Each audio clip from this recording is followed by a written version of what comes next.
Hello, everybody. Welcome to Hello. Cinephilia, not Perception Studio. This is everything as we It do is Perception Studio. but this specifically is Cinephilia, and we're now on YouTube and Facebook.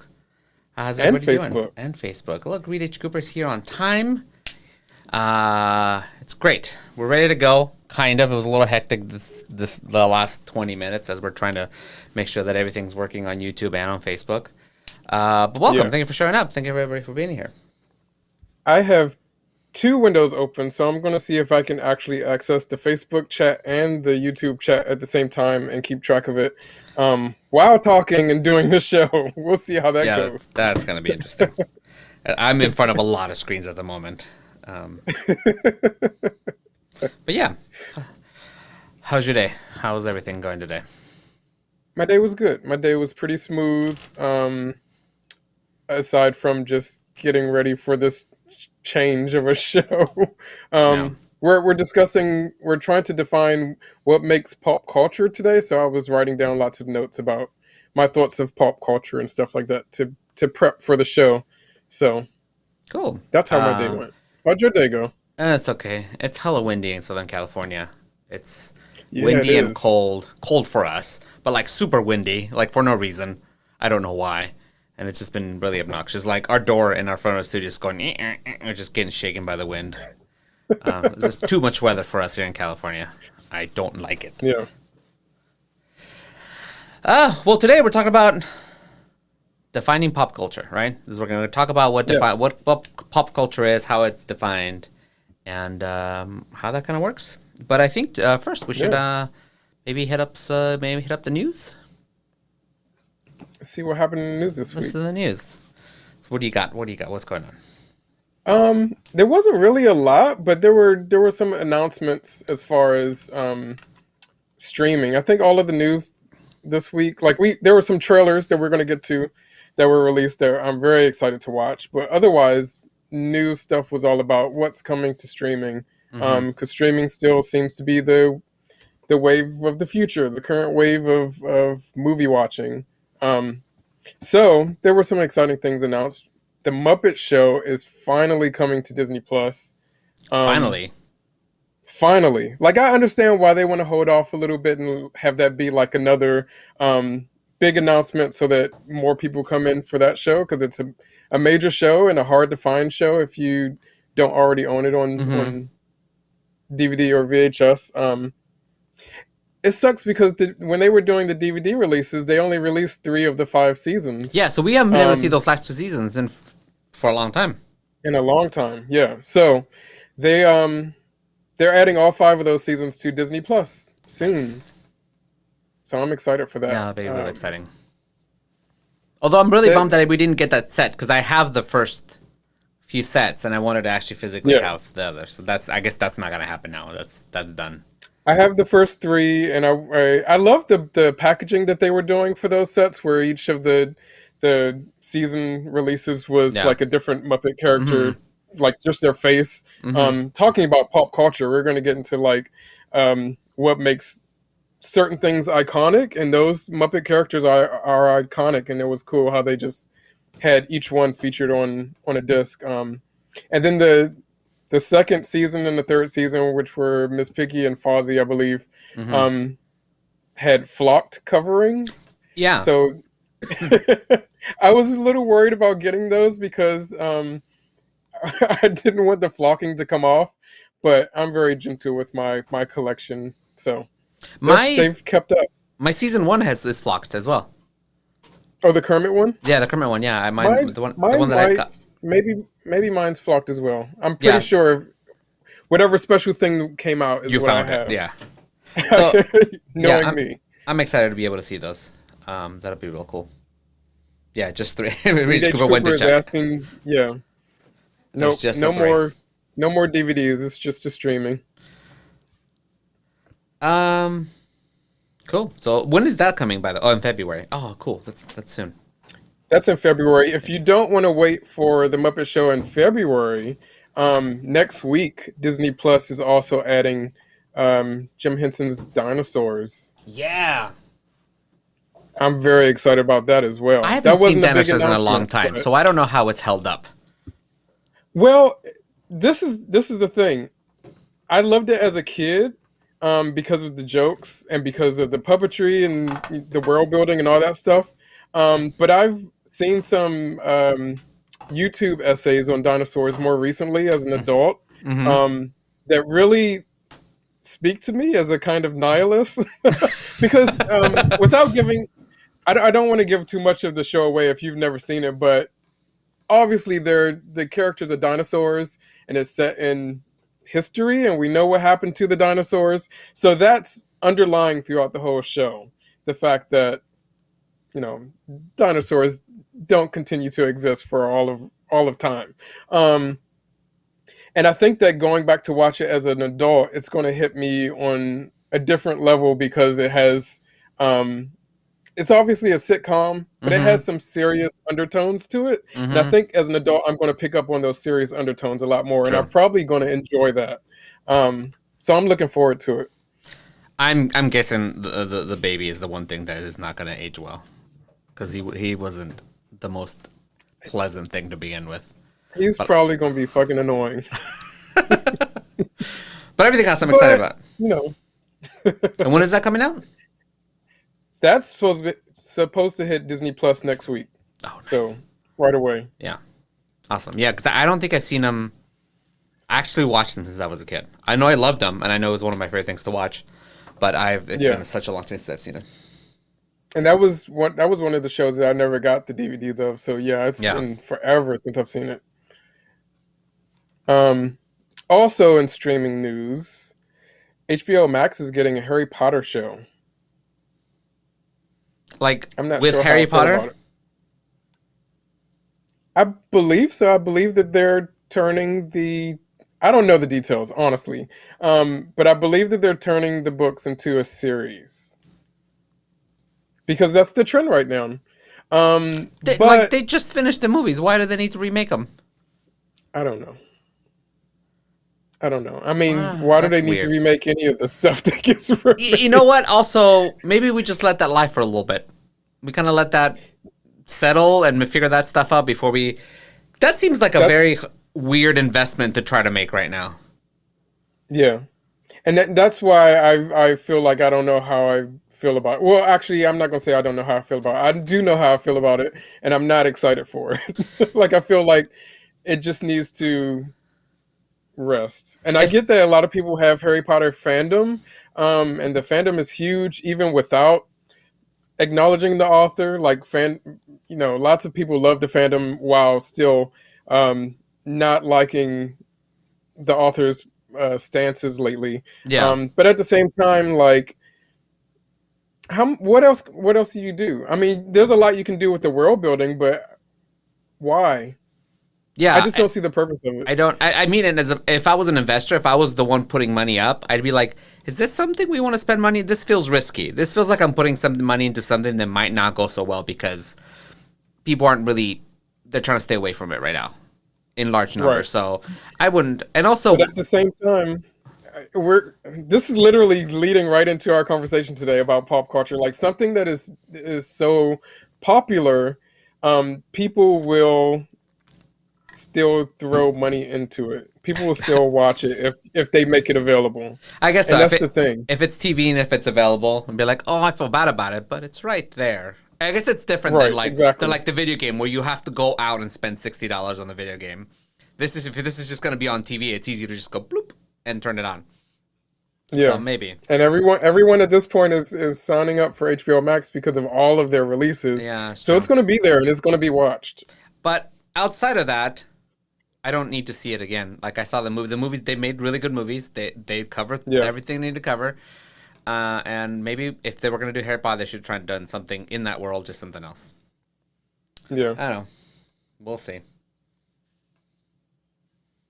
Yeah, Reed H. Cooper is saying the Potter films are quality adaptations already. So Yeah, and recent. It's not like they were made, 40 years ago. They were made recently.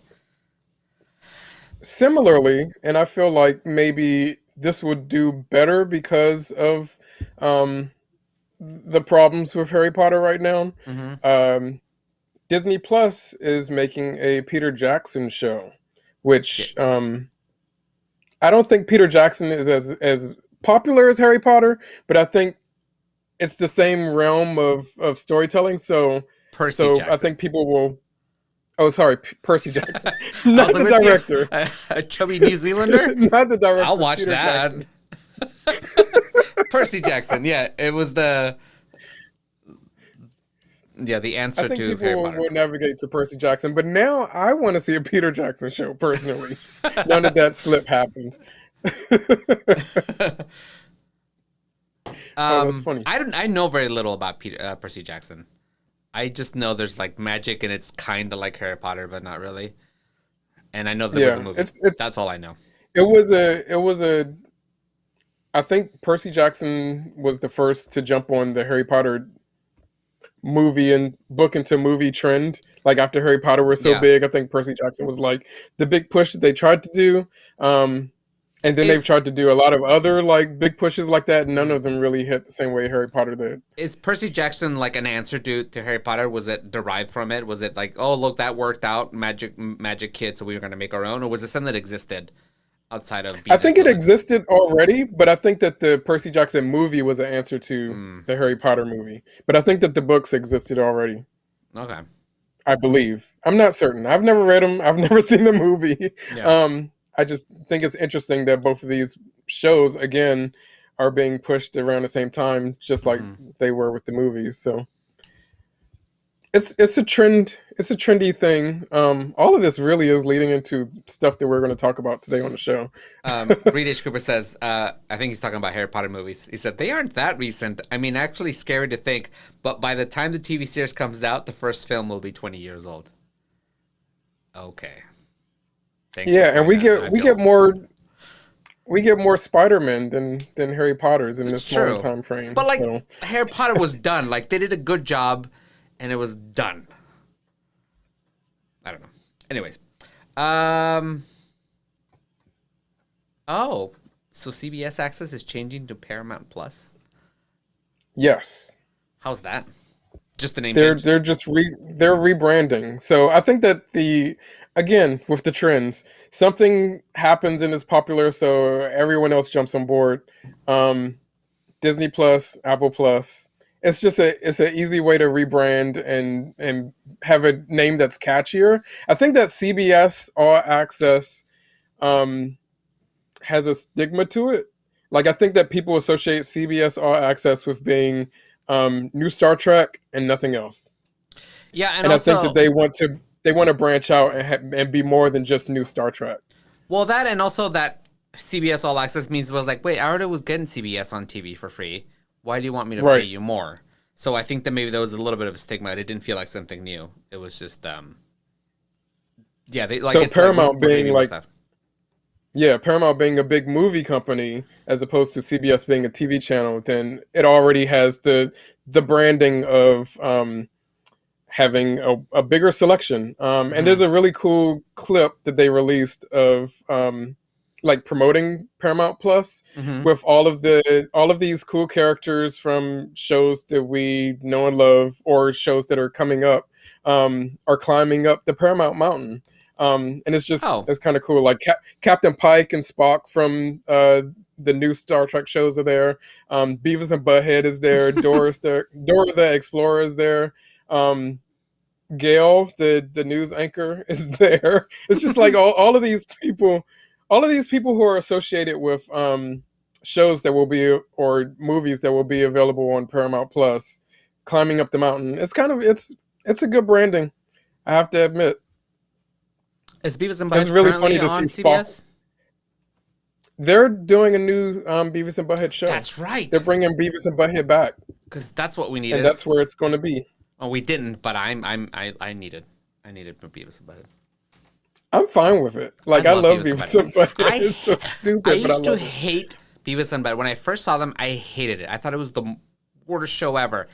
And then I watched it and I got it, and I realized that they were stupid, but the world around them was pretty real. Was like a normal. They lived in a normal world, and there's just their point of view was really dumb and innocent Right. sometimes.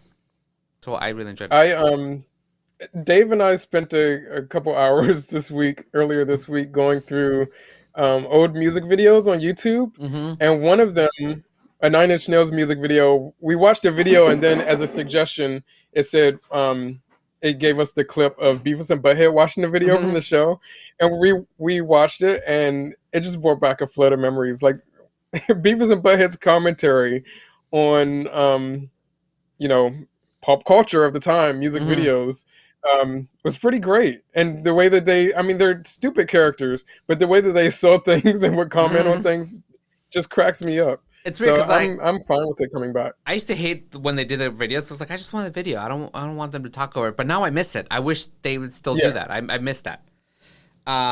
Phil Bruce says, "LOL, bring back Eon Flux." I would love them for them to bring. Actually, that whole, would love all of that. Was the big head or giant head or the head and Max and Eon all Flux, of Liquid TV. all of those, all that would be so cool to be back. I have to say hi to Phil. We went to school together. Hey Phil, what's up? Oh. Yeah. More. What's Mountain Clips? Apparently, this is just weird. This is just.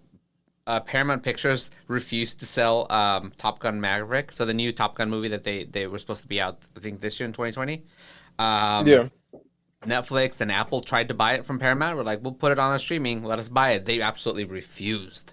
I guess those streaming services were like trying real hard and bidding to try to get this movie to be released on the streaming service because it's Top Gun. It's a known name, pop culture. Yeah. Reference. So they just wanted to go. Yeah. Go so to they theaters. just delayed it till next year. They're like, nope, we're just gonna wait. It's gonna keep delaying. It's gonna keep delaying. Man, it better be good. Yeah, it better be good. And maybe it is. And maybe that's why they're super confident about this, and nobody's gonna be disappointed. But I don't know. And last in the news, Alan Tudyk, who voiced why do I not remember his name? K2SO in Rogue One. The big robot. Oh, I was thinking of all the other characters that Alan Tudyk voiced because there's a lot. Yeah, apparently he confirmed that he's not going to be in Cassian Andor series, at least for the first season. He's not going to be in it. So there's no K2SO. So I guess maybe second season he'll meet him and it'll be conference. Yeah, I don't know, which is a little bummer because I really like him. Does the Cassian Andor story take place before or after Rogue One? Before, because he dies at the end of Rogue One. Spoiler alert. Oh, that's right. Spoilers. I forgot. Everybody I've dies. Only seen Rogue One. That's right. I've only seen Rogue One once, and that actually was something that I really liked about that movie was that it let that happen, but I totally forgot about it. Yeah, was it Gareth Edwards? Gareth Edwards directed it. I think I remember him talking about how he didn't think that Disney was going to let him do that. Disney wasn't going to let them just everybody dies, but they're like, okay, and everybody died. Well, it's because they're they're not the pop culture icons. Yeah, the characters in that movie, they could do whatever they want with them. Yeah, and also, where were they if they had lived? And like, where were they in the rest of the time? They're just right. So it makes sense that they died. Well, that's it for news, right? I think so. Oh, it's that. Cool. All right, so let's go back to our main event. Defining pop culture. Wait, no, we're not ready for main event. Well, no, we're not. Watch some trailers. Trailers instead. Oh, look, I'm not in there. I am not in. Where are you? I have to hold handle this all by myself. I had to go to the bathroom before we sat down. YouTube said, "Art, get out." But I'm there. Well, let me crop myself a little bit. I had to make some changes before we started the show, and I forgot to fix this. Okay. Cool. So our first trailer we have something called Jumbo, which apparently Will knows what it is. People have been, film critics and such have been talking about this movie for a while because it made the film festivals a little bit ago. So I've heard about it. I know what it's about. I haven't seen it. All right. I know very little. I know the blurb from the trailer. Oh, it's not in English. No, it's in French.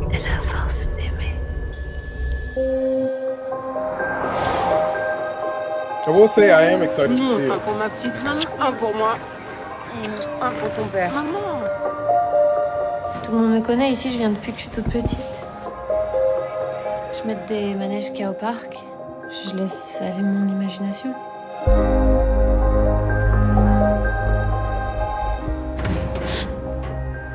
Y a quelqu'un? Salut toi.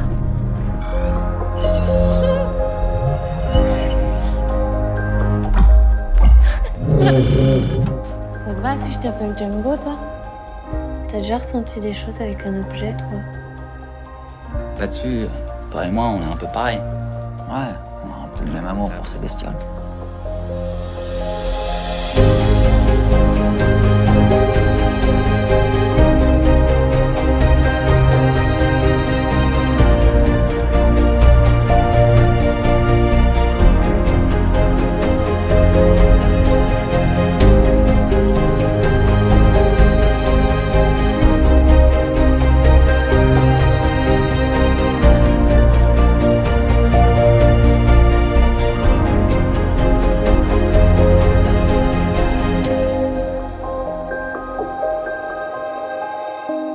Peut-être des risques de court-circuit, non? Parce que si tu mouilles vraiment, il peut rouiller, tu sais ça?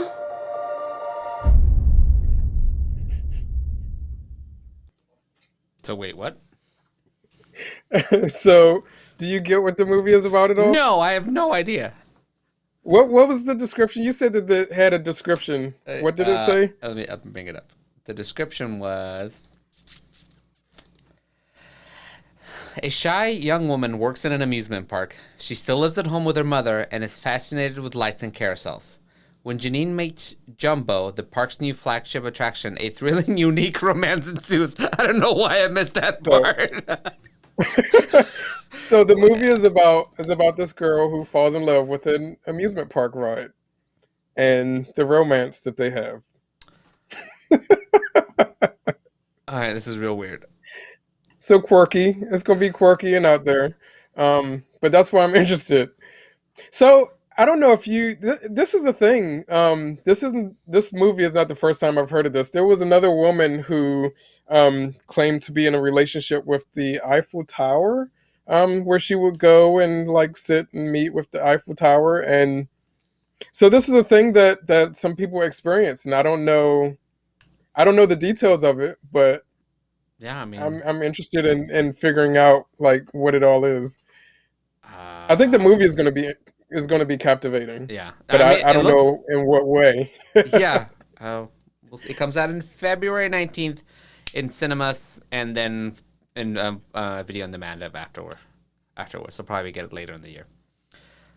That's so the lead actress is also in Portrait of a Lady on Fire, which was a movie that I raved about when that was out. So go watch that if you haven't seen that, and get to know her work because she's great. All right, the next trailer is for something called Dreamcatcher. It is. I wanted to see this because it says starring Lou Ferrigno Jr. So Lou Ferrigno's son. Junior. I guess. The film centers on two estranged sisters who, along with their friends, become entrenched in a 48-hour whirlwind of violence after a traumatic experience at an underground music festival. So here is. Oh my God, are you kidding me? What? We are going out tonight. Cataclysm! This place is like an adult Disneyland. Shots? Aren't you supposed to be DJ Dreamcatcher? Are you worried about getting mobbed out here? Why do you think I always DJ wear a mask? Dreamcatcher.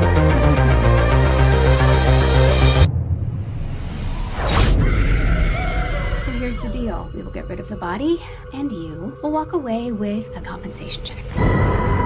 We will take them down. But we can't go in there guns blazing. We are better than that. We've got to be strong. I don't want to be strong. I want to be angry.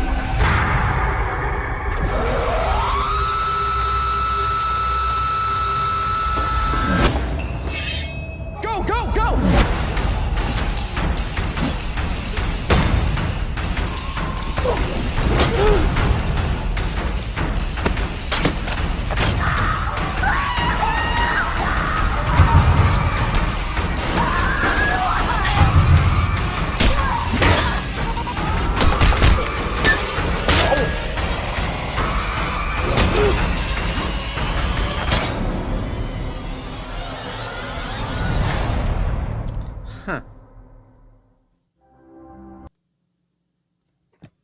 I feel like that didn't show me enough. No, I mean, I think it'll be like visually formulating. We'll see. British Cooper says Lou Ferrigno is the lead on Saved by the Bell. Is he cool? Zach Morris, the Zach Morris son? Maybe he's AC's son. Yeah, I don't know. I don't think I'm interested in this one. I'm gonna pass on this one. This is one that I feel like. I mean, if it was streaming, then I'll jump on it and watch it. I think it could be fun. It could also be very trite and similar to a lot of other things that we've seen already. So we'll see. All right, and here's the last one. Have you seen this last one? Oh, Reed H. Cooper says he's Jesse's son on Saved by the Bell. Oh, okay. No, I have not seen the last trailer, but I'm very excited for it. I waited for this show because since we're doing trailers again, I'm like, I need my reaction to be here. Okay. Cool. To see this. I'm very anxious. All right, so this is the trailer that just came out yesterday for Godzilla vs. Kong. Have you seen it already? I've not seen it at all. Okay. This is our only chance.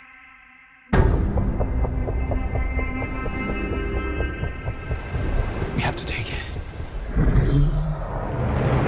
It's so big.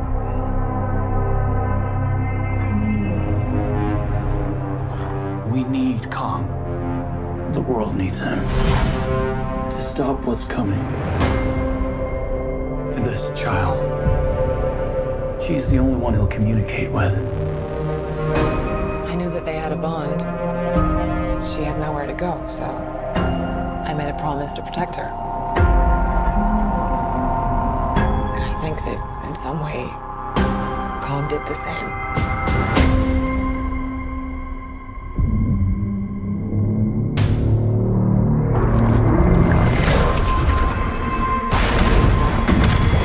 Oh no!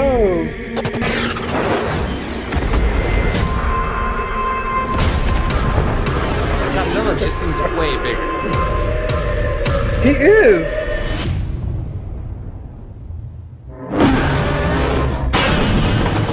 It's Godzilla.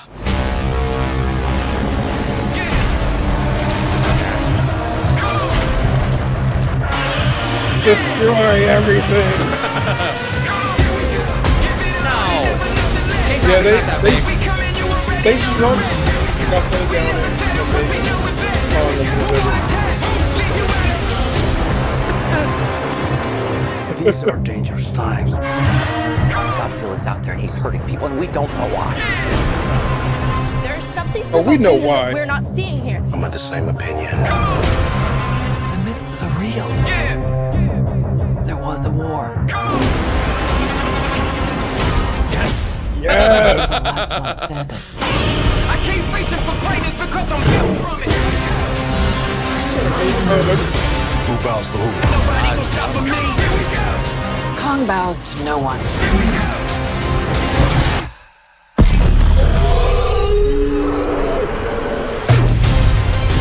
Yes! Oh, again. Wow.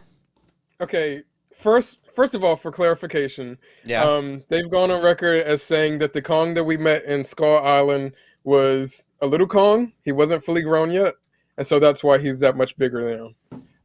Because it's been all these years. All these years have passed, and he's grown bigger. So that's okay. That's what they're saying. But you know how those old like comic book crossovers or you know sometime movie crossovers where the two teams or the two characters would start fighting first and then they realize they have a common enemy and then they go after common enemy.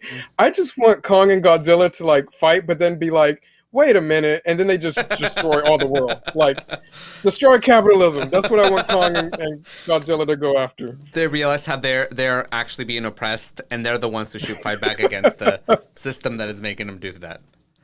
There's a really cool thread that I shared on Twitter that someone wrote about how Godzilla and Kong are these symbols for American destruction. Like Godzilla is how America destroyed another country, and Kong is how America kind of destroyed itself with its history and horrible history, and that these two, you know, it's a really cool thread that just goes into all the symbolism of these two characters coming together and fighting and what that means.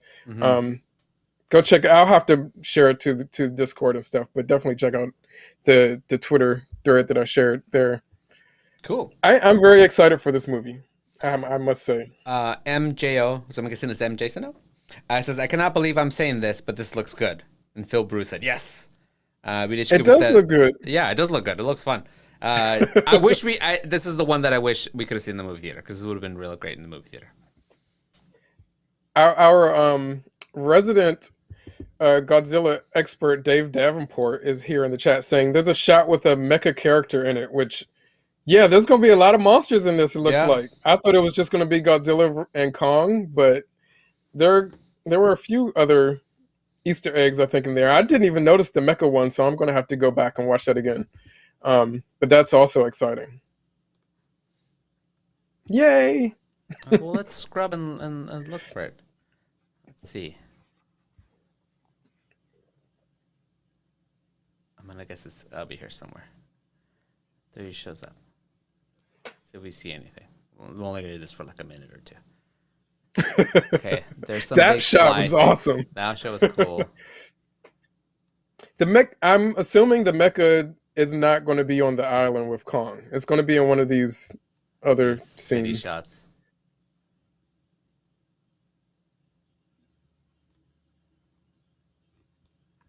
You know what? I can spend 20 minutes doing this. I'll just do this later. Yeah, we'll have to do a special trailer reaction scrub episode later. Yeah, cool. Well, yeah, that looks. I'm excited for that. Can't wait. I'm gonna watch it on HBO Max, but I agree that this is one that probably would have been great in the theater. If it ends up being a good movie and it does well, maybe they'll do a re-release later on. Maybe. I feel like there's a few movies who are gonna get that. They're gonna get a re-release in the movie theater because I think people are gonna want to see some of these movies. Like this is definitely one. If it's a good movie, I would go back to see it in the movie theater again, like, you know, next year or later in the year. Not not what movie was it? Oh, not Wonder Woman? You wouldn't go see Wonder Woman in the theater if it was released? No.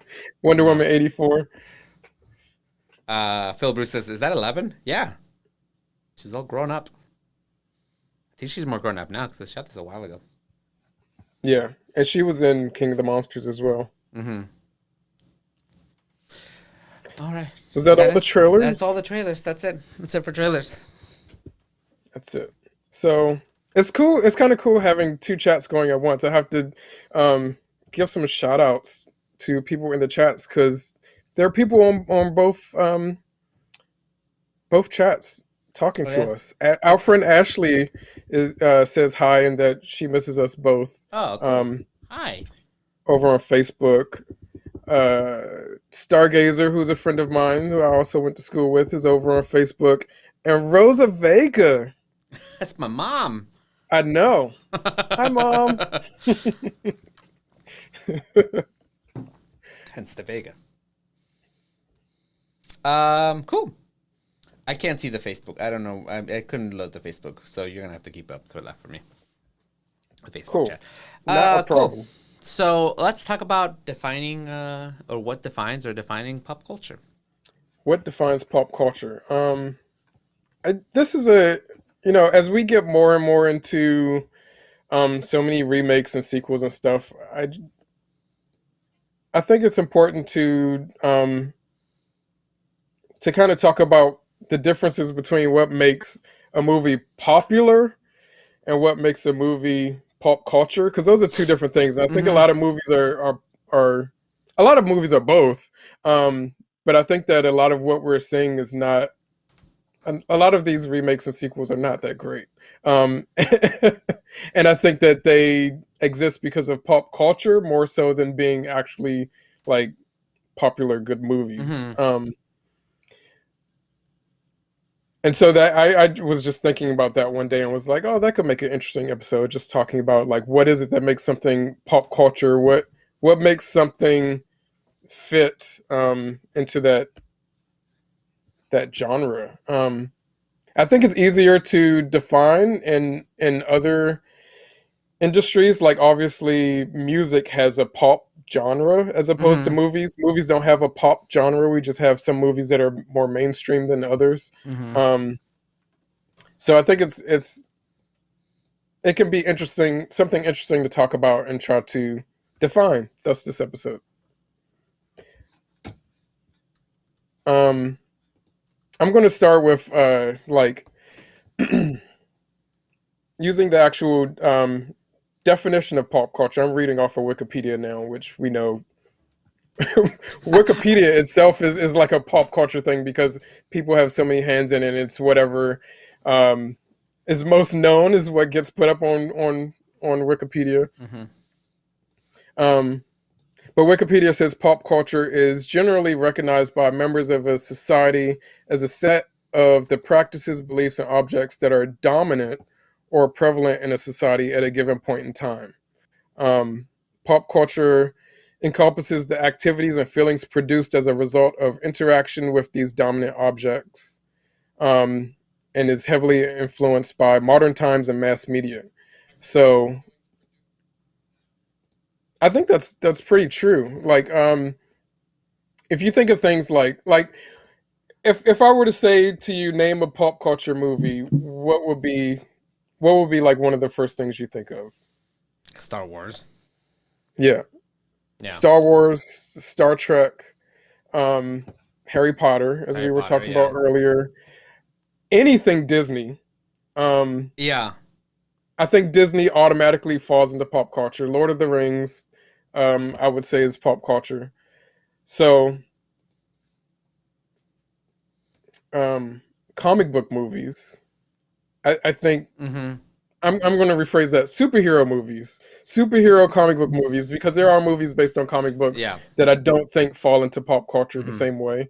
But I think pop culture generally is something that is recognizable by most people within that culture.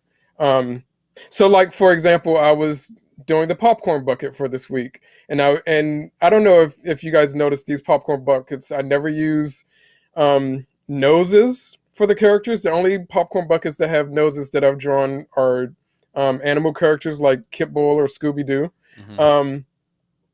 And I started to put a nose on this Mickey Mouse popcorn bucket, and I was like, no, it's already recognizable without the nose. You can look at it and see like the mouse ears, the red shorts with the two white buttons, and you automatically think Mickey Mouse because he's such a popular, iconic character that you don't need every part of him to even think of him. Like, just like we have hidden Mickeys all over Disneyland for one, but everywhere. Like I am walking through a hotel room and seeing hidden Mickeys and carpet in the hotel. Like, that's how ingrained that character is into most people. I don't think that that's like something that we experience just from having worked at Disney. I think that that's a part of pop culture is hidden Mickeys. And so that's like something that's instantly recognizable, whether you like it or not. But just the fact that it's recognizable makes it pop culture, because it is then transcended popularity to be a part of mass consciousness. By the way, and it's a very strange thing. Ryan Harris yelled in all caps, "Wizard of Oz." Wizard of Oz is most definitely pop culture. I think it's one way that it's easy to recognize something that is pop culture is how much it's been remade or how many sequels there have been, because repetition helps to define a lot of pop culture. And I think that pop culture has to have anything for it to become part of pop culture has to have some definitely lasting effect. I feel like something that was, I guess you could be in pop culture, but I don't think anything we don't remember, anything that was only like a fad or something that lasted for a few months. I think things that were really ingrained in pop culture have a lasting effect of, years or a lifetime. And I think those are the ones that make the most sense to me to use as pop culture. Yeah. I think that speaking of lasting effect, there's one thing that I think is interesting in that there are some things that when they initially come out are too forward thinking, I think, for a lot of audiences, and so it becomes not popular at the time, but it ends up gathering a cult following, and then like cult classic movies I would put into pop culture because it ends up sustaining time, just like you said, as opposed to being something that was popular for a moment and then dying off. Cult culture stuff or cult classic stuff ends up kind of sneakily entering the pop culture. Something like Rocky Horror Picture Show, which, you know, when it first came out was not a big hit at the box office until it became like a theater event that you went to. But now, like, you say that and you say the title Rocky Horror Picture Show, and just about everyone has an image that pops into their head from that movie. Everyone recognizes it and recognizes Dr. Frankenfurter or certain characters from the movie. I just think it's really interesting that some pop culture can have a slow burn like that.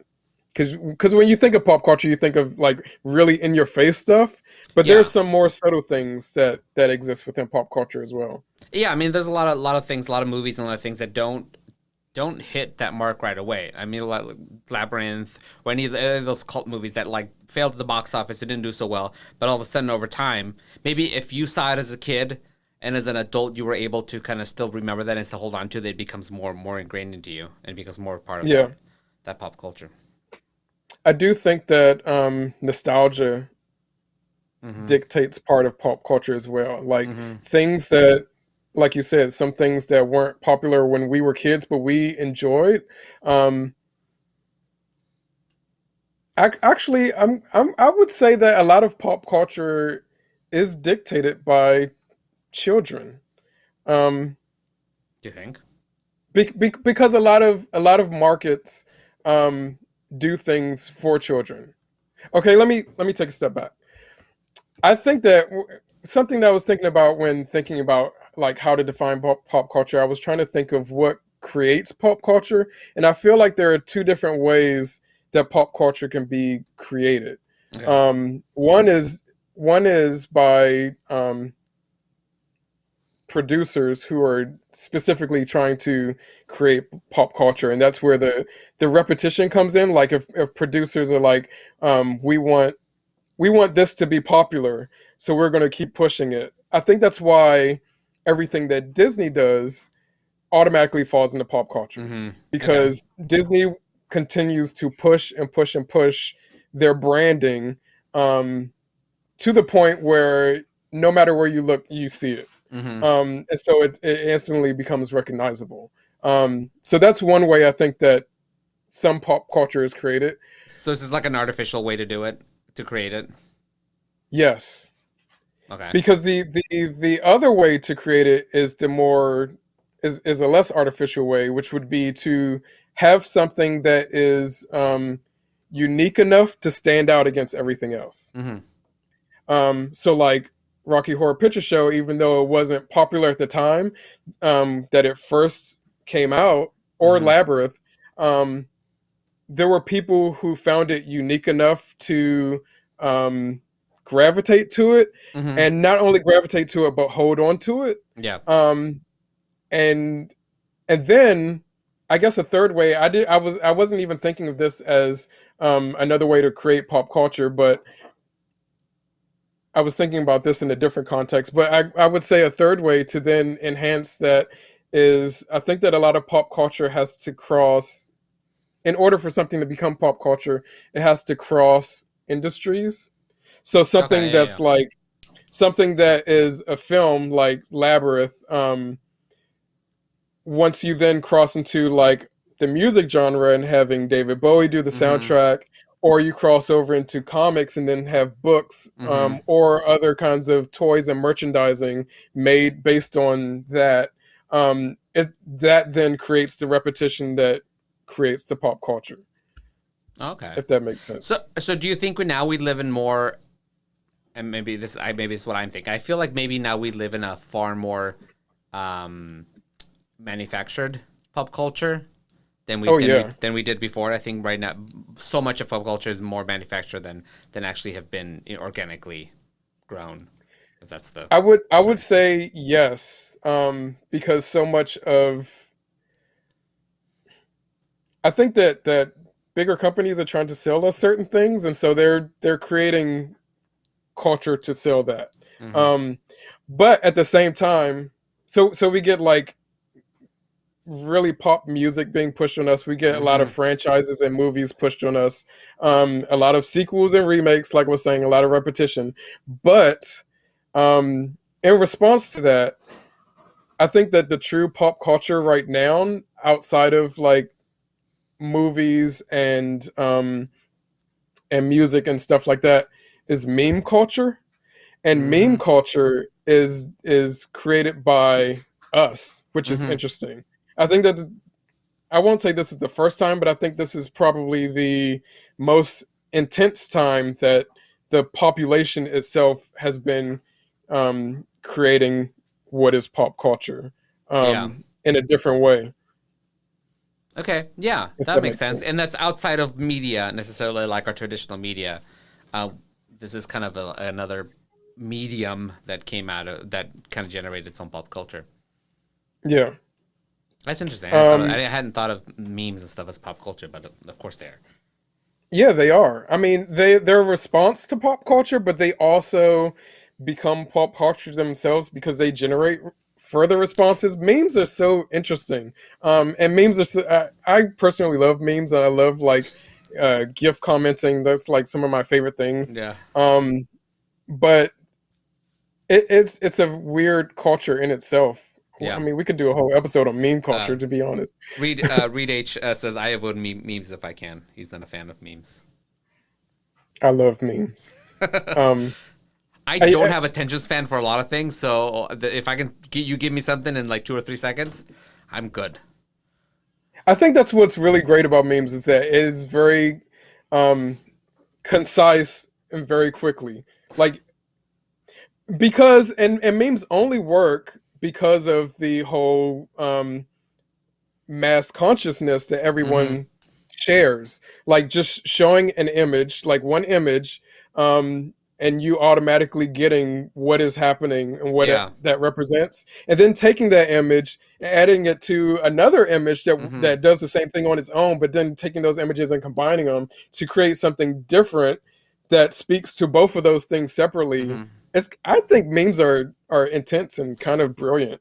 Do you think there's maybe like a not so good side, not the negative side to memes, is that maybe make us a little lazy because we expect or make us not look beyond what's right in front of us?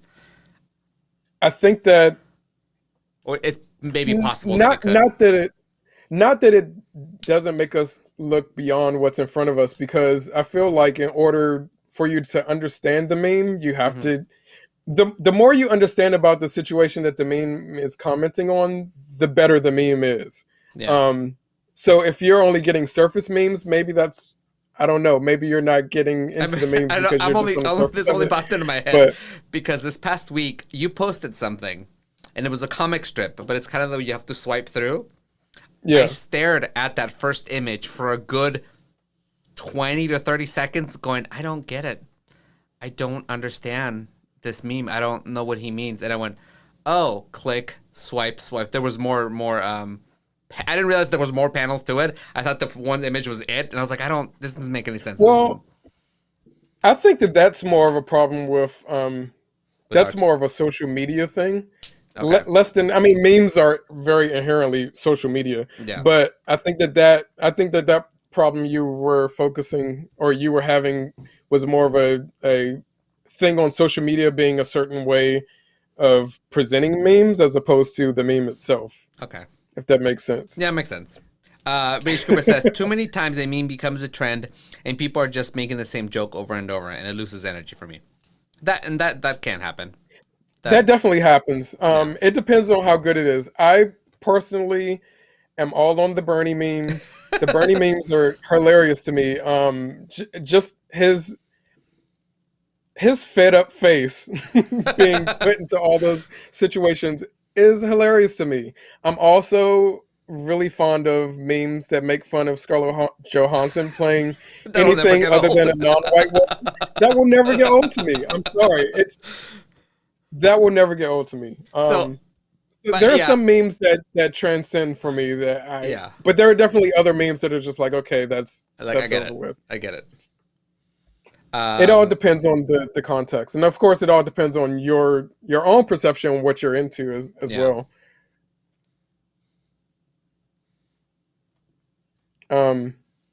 There was something else I was going to say before we got into a meme tangent, and I can't remember now.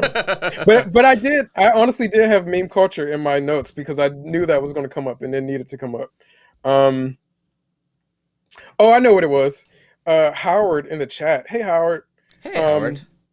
Mentioned that Pulp Fiction comes to mind, even though it has no sequels. And there are definitely movies. I think Pulp Fiction falls into that second category of things that are so unique that people gravitate to it, and it stands out from other things. There are definitely movies like that don't have sequels and don't have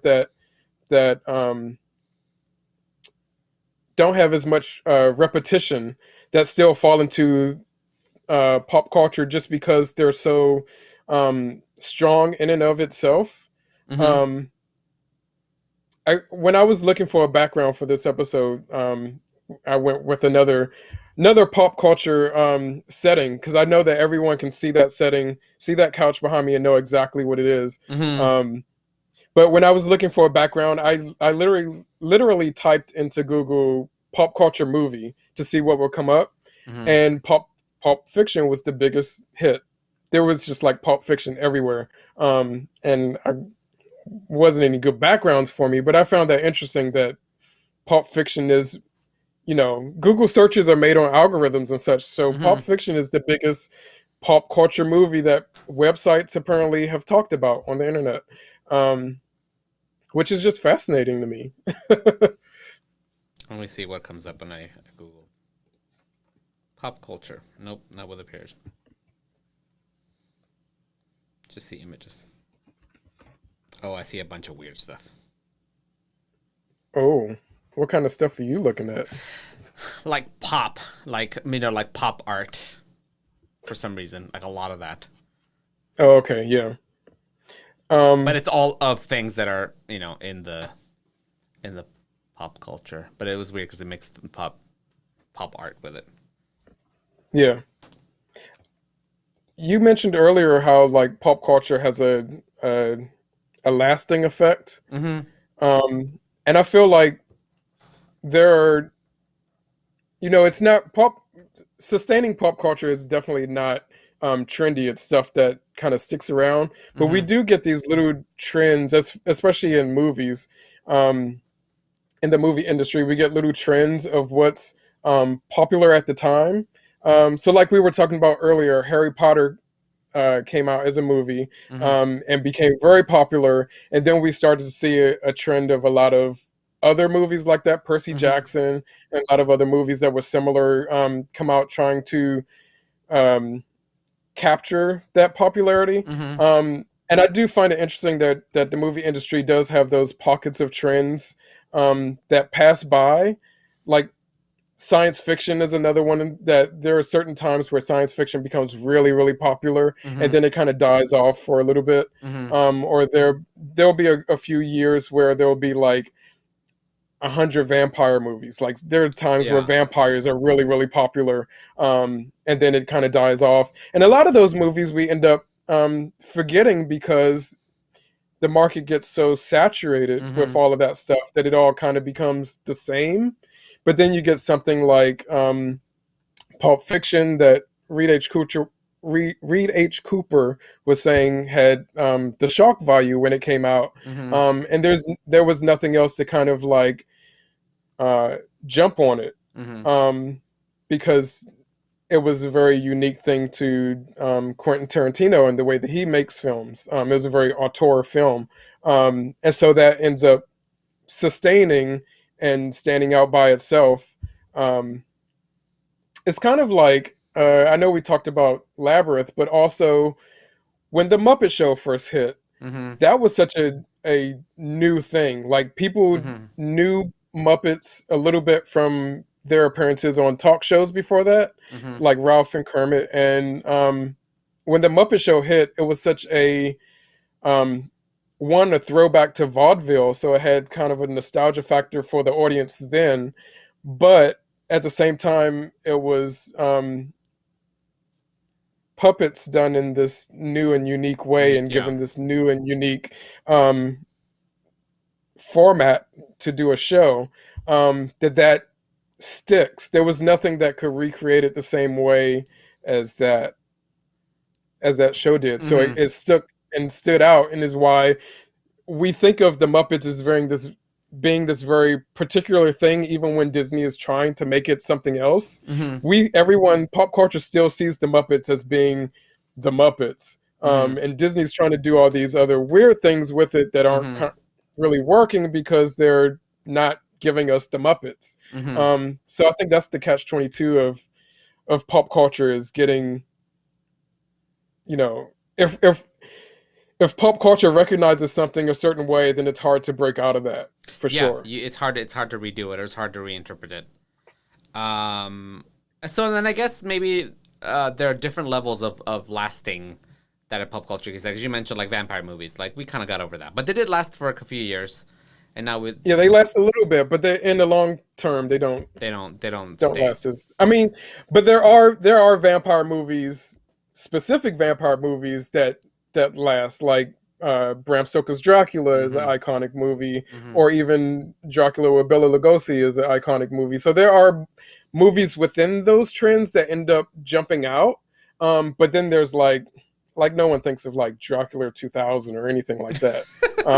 The same with zombie movies. There are so many zombie movies that exist, but so many of them are just like the same thing over and over again. But then there are certain zombie movies, like Night of the Living Dead is so iconic because of what it was portraying with its black lead and stuff like that, and the sign of the times, that it stands out. So I think that's another thing that kind of helps something become pop culture, is that it has a certain specific iconography that is associated with it. So just like I was saying, we have hidden Mickeys, like Mickey Mouse is an icon. Like, whether you like him or not, whether he's annoying to you or not, he's an icon that you can't escape. Tinkerbell opening the old Disney television show, I think that made her more iconic than Peter Pan as a movie. Her opening up that Disney show, every episode would come up over top of the castle, wave her wand, and then to have her be a character if you go to the theme parks for every night for fireworks.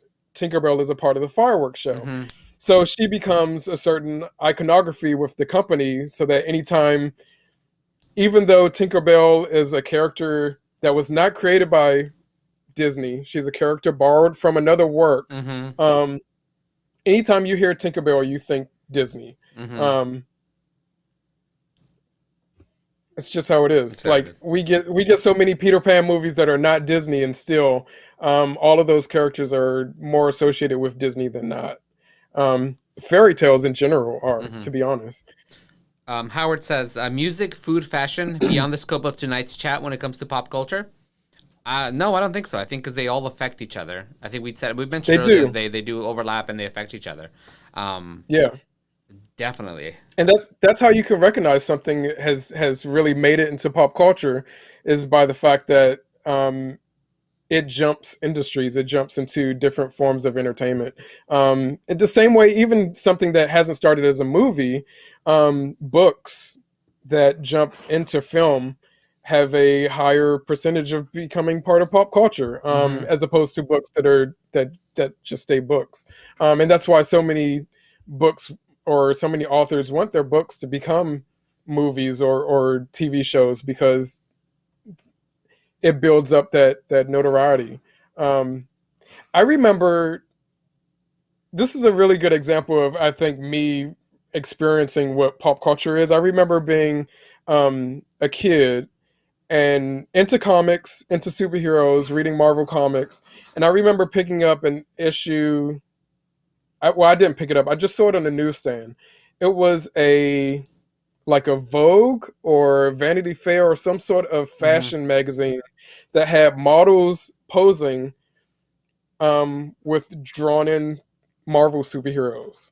And I was like, oh, that's something that I never would have put together. But it's so cool that I get to see these superheroes that I love in this other medium. Because it's not a comic book, even though they're using comic book art and comic book artists. It was fashion. They were in the fashion industry.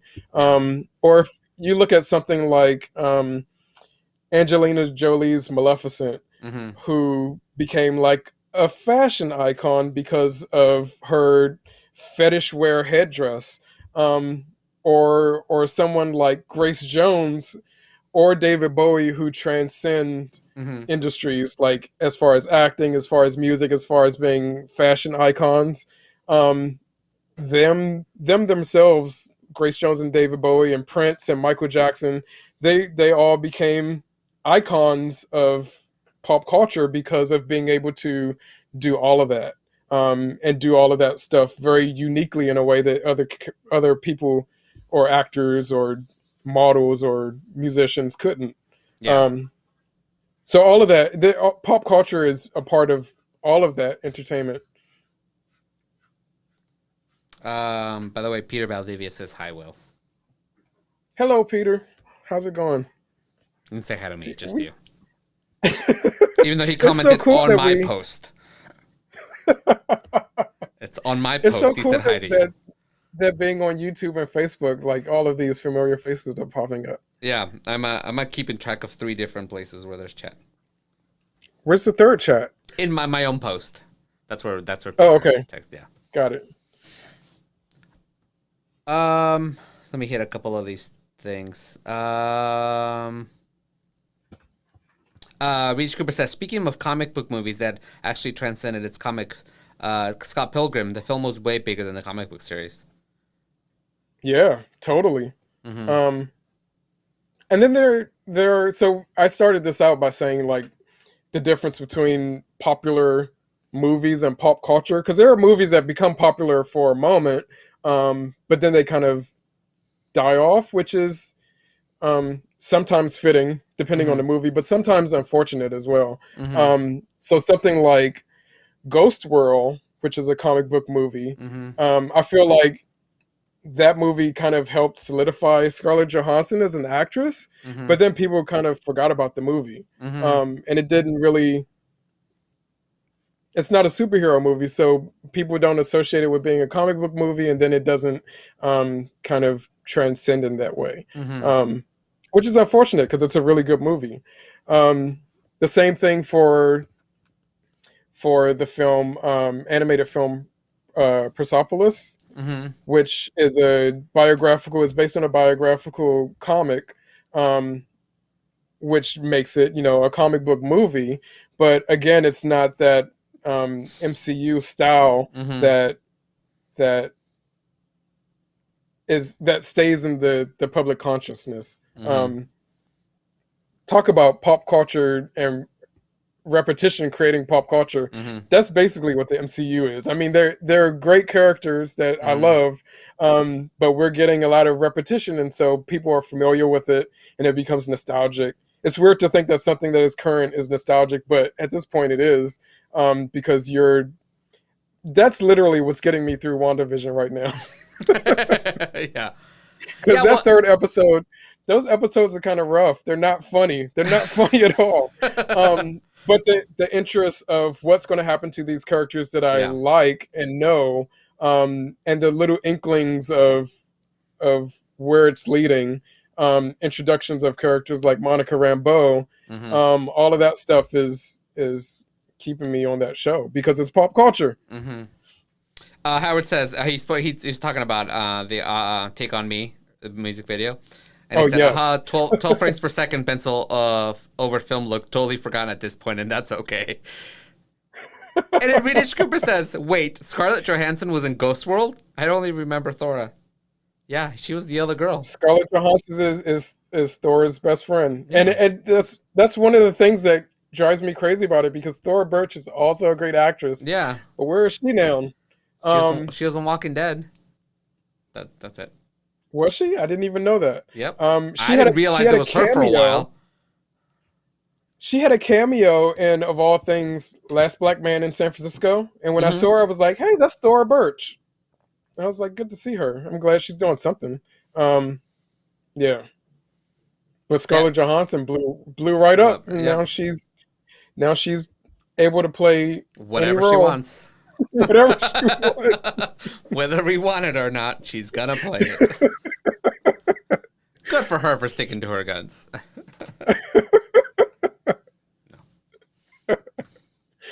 Oh, that was hilarious. So yeah, So that now that we live, I feel like that we live in a more manufactured pop culture world. Do you think, what does that mean long term for pop culture and its effects on us?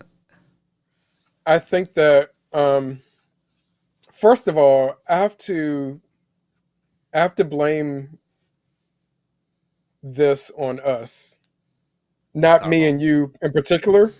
Not me and you in particular, but definitely our generation is exactly what you were saying before. We got into specific things as kids, and now that we're old enough to make movies and produce movies and run things, we're the ones that are pushing the nostalgia because we want to see the same things that we saw as kids. That's definitely our generation doing that. There was, not to say we're the first to do it, there were definitely, pushes for that kind of thing before our generation, but this onslaught of remakes and sequels and prequels and midquels and everything that we're getting right now is us. We're doing it. I don't know where I read that. I honestly don't know if it was an article or I did it on a Facebook post or a TikTok, but it basically explained that the reason why our generation's so enthralled with nostalgia, it's the fact that our generation has struggled so much with getting jobs, with succeeding, and because we got a messed up economy and all this stuff. So we go back to our childhood to that because that made us happy. So we try to really bring back that happiness because where we are as society, our generation is struggling. So we go back. We go back to what made us happy, and that's why we're so nostalgic in our pop culture. Absolutely. Like we always talk about here, like escapism is a real thing. Like we need it to survive, because just being in the harshness of what is this world right now is fucked. And yeah, that's totally why we're getting so much nostalgia and so much of the things that we already know are going to make us happy. I wish a lot of these remakes and sequels were better than they are, personally. Yes, they're going to be there. Make them better. But I understand why they're here. Like, I understand why we are going through this. And it's the same thing with meme culture. We gravitate towards making fun of things because you gotta fucking laugh. Yeah. Because otherwise, if you're not laughing, you're crying at this point. Like, that's how the world is. Yeah. So it's, yeah. I don't know what else to say about that without getting too dark. Yeah, we only got 15 minutes left. We can't delve too much into that. Yeah, but I will say that Phil Bruce says our generation made Rampage into a movie. LOL. Exactly. Well, that should have never happened. Exactly. Not everyone from our generation is the smartest either. So we No. get stuff like that. But you know damn well somewhere was like Rampage is my favorite video game of all time.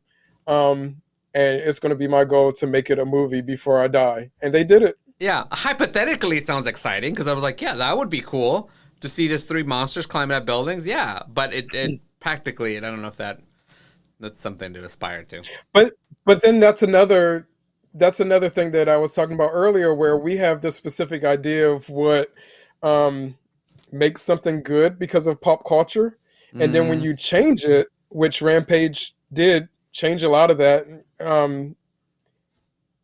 it doesn't lead up, it doesn't stand up to that hype. So then, if you take something that you liked as a kid, it was a very different time that you liked it. You were having very different experiences, but you're taking that and then putting it into what's happening right now and trying to make it relevant so that people will go see it and be interested in it. You have to make some changes, and not always are those changes good. And so things end up sucking. And not everybody knows what changes to make it good. The correct changes are the better changes. Reed H. Cooper is saying, why does Tom and Jerry have to look so bad? Because somebody who doesn't make good choices is making it. That's why. I'm going to kick myself for saying this. I already know. I hate that it is set in New York. You guys know that's a pet peeve for me. Like, not everything needs to be set in New York. But again, New York and LA are the big pop culture places for America. Those are the big cities that people know as being big, crazy cities. And so that's where everything goes. As far as storytelling, people just want to set things in those places. But aside from Tom and Jerry being set in New York, which is so stupid, I'm actually looking forward to that movie. I think that the animation looks cool for it. Yeah, I hope only because it looks pretty and the animation looks good. I'm hoping that'll make up for it. But story-wise, it looks stupid. Maybe the Tom and Jerry part will be good. Like, did you ever watch Kermit Swamp Years? Yes. I hate that movie. I own it. So do I. But I only hate the parts where there's humans. All the parts where it's just the little frogs and they're running around, it's great. I love it. But the moment humans showed up, and I was like, why? Well, get out of here. Stupid. The best part of Kermit Swamp Years is not the movie. Mm-hmm. Have you ever watched the outtakes? Yes. The outtakes are hilarious. The outtakes are the best part of that DVD. Mm-hmm. You don't need the movie. The movie's whatever. Well. Yeah, I things don't need to be set in New York.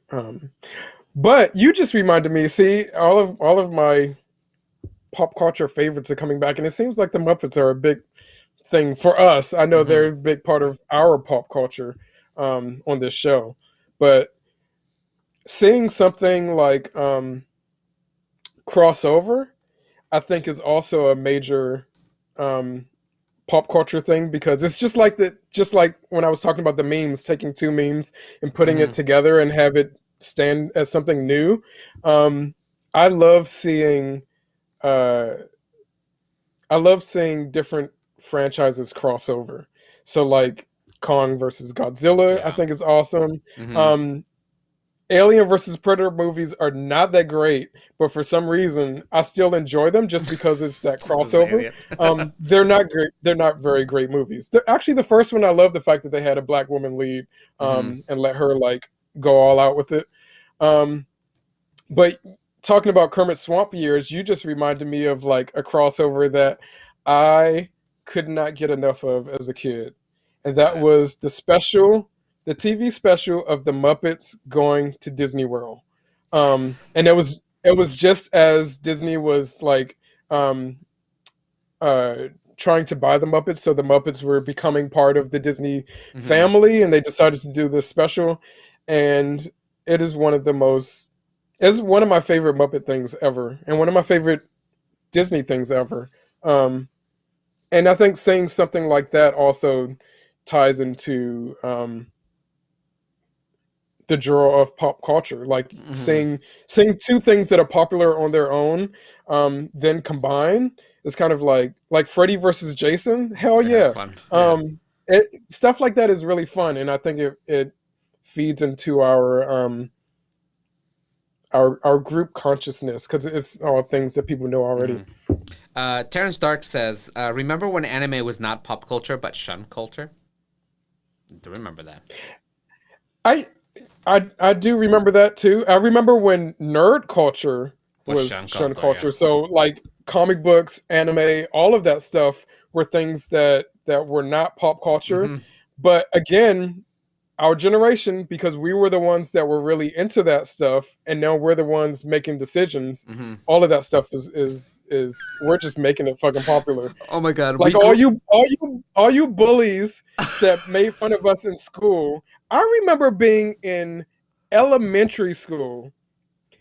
I was in elementary school and got teased for watching cartoons in elementary school. Like, what am I supposed to be watching in elementary school? But all you bullies now, you have to watch the shit that we love.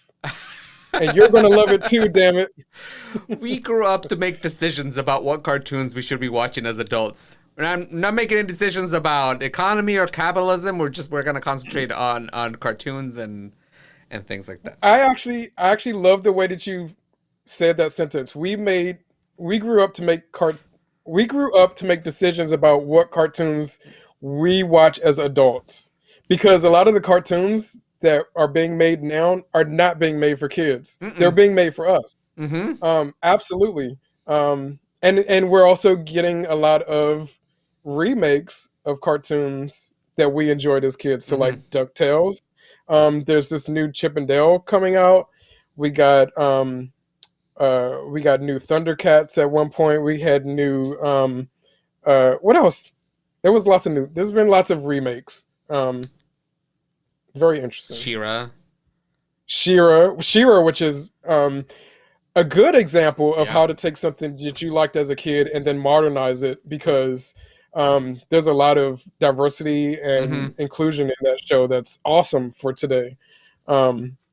So She-Ra is a good example of that. Phil Brew is asking what's on my shirt. This is one of my personal favorite pop culture characters. I'll show you. This Black Phillip. I actually wanted to I wanted to mention, I know we're going to be wrapping up soon, but I wanted to mention, while we were talking about pop culture, how things accidentally fall into pop culture too.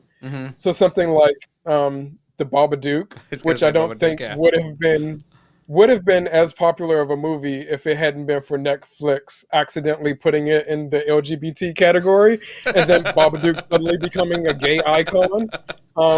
That definitely... That's awesome. That put a movie that...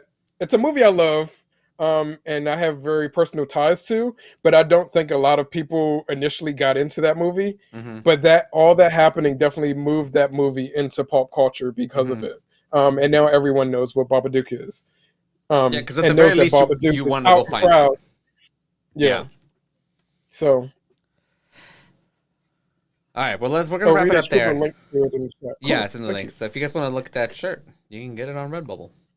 Yes. So we're gonna wrap it up there. Do you want to let's go over recommendations before we go? Yes. I know last week I recommended One Night in Miami, which I ended up watching, and I have to say was absolutely amazing. Really loved it. But I'm trying to think of what I've been... You know what I'm going to recommend? What? I'm going to recommend one of those movies that unfortunately did not get into pop culture because of its timing and its production value. It's a movie that was made because of the popularity of Star Wars. It came out like a year after Star Wars, but it's not so good. But I'm going to recommend people watch it because I think it's interesting. If you have never seen it, watch Message from Space, which was an international production. It's got believe it's a Japanese director and writer, and so it's a Japanese production, but it has an international cast, and is very backwards Star Wars. It's one of those movies that I feel like it's an answer to Star Wars, but it has its own ideas that I think are interesting enough that it could be remade. And I think that if done successfully, it could be really good. So that's why I want people to check it out. I feel like I'm going to end up doing some fan art from it, but it's called Message from Space. Where is it streaming? Is it streaming anywhere? It is, because we just watched it. And I think it was HBO. Or Amazon. No, it was Amazon. Amazon, okay. Yeah, so Message from Space is a 1978 Japanese space opera, directed by Kenji Fukasaku. Yeah, and it's got Sonny Chiba, and it's got Sadata. I can't remember his first name, but the guy who fights Hawkeye. You know that the Japanese actor that pops up in everything Hawkeye. He's one of the stars of this movie, and he's like totally young, fresh, clean shaved. Nice. Yeah, it's definitely worth checking out. It's not a great movie, but I feel like it's one of those movies that, since we're talking about pop culture, it's an interesting movie to look at in terms of how it came after Star Wars and why it didn't do well because of Star Wars. Dave says Hiroyuki Sadata. Yeah. I'm gonna recommend. It's one of those recommendations that I do all the time where I just find something. I haven't watched it, I haven't used it, but I think somebody should check it out so you can let me know how it is. I found another streaming service that seems kind of interesting. It's called Mubi, MUBI. I don't know if you've seen it. And it's a bunch of it's called Handpicked Cinema. So they took it's a bunch of like independent movies and international movies, and what they do is they have like a selection of them and they rotate them. So they have like a curate. I think they have like basically a month's worth of movies, and every day they switch one of those movies out. So like if you have a hard time finding movies and maybe you feel overwhelmed by like going to Netflix or Amazon and seeing a million things, this place tries to concise it to 30 movies that you can pick from, and it constantly rotates, so you have access to these movies and you know some recommendations from somebody who thinks that this movie might be interesting. They have a 7-day free trial. I was going to try it out. Maybe you guys should try the 7-day free trial. Seems interesting. Yeah, I've heard of Mubi, but I've never checked it out. So that is a interesting one, maybe. How much is it after the free trial? Do you know? Offhand, I don't know, but I felt like it was comparable to everything else. I don't know how much it is, actually. But we're checking out. Cool. All right, everybody. So we are going to wrap it up there. Next week, get the chat ready. If you guys want to make your own list, feel free to do it. Next week is going to be a very fun topic that kind of like jumps off of this topic. We're going to be making a top 10 list of the top 10 worst superhero movies. Top 10 worst. So if you want to make your own list to include, just bring it to the chat. It's gonna be great. It's gonna be great. There are a lot of bad ones. Well, everybody, if you guys hang on for a few minutes, we're gonna be back with Perception Paints. We're doing a Star Wars themed painting. So stream will cut off, and we'll be back in about 3 minutes. So we'll see you guys then. Thank you so much for joining us, and we'll Cinephilia later.